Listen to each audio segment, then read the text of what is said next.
With problem 4, we are finally getting into the equilibrium part of our calculations related to acids and bases. So we're going to see Kas, we're going to see Kbs, and we're going to see rice tables.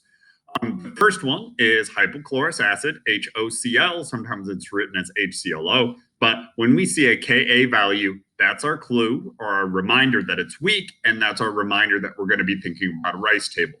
So the K expression is the hydrogen ion times the anion over the equilibrium concentration of the acid.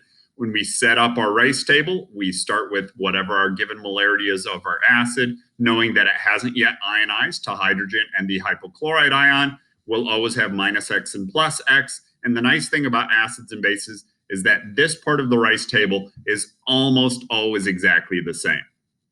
So we had 0.1 minus X, and on these, almost always, and I'm going to say almost a lot in these, I guess, we ignore the minus X. The rule for that, the technical rule, is called the 5% rule.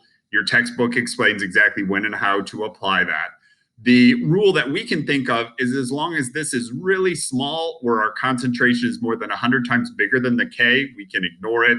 The other rule with that is if you put the X in there and it ended up the only way you could solve it was a quadratic, then there must be something that we have to be able to simplify.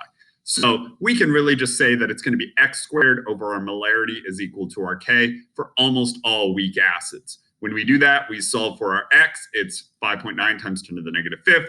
The negative log of that's 4.23. We had 2 digits here in this, our K, which does have sig figs, which is why we have 2 after the decimal here. So very different with the weak acid from a strong acid. We can't just take the negative log of the molarity. We have to use a K expression.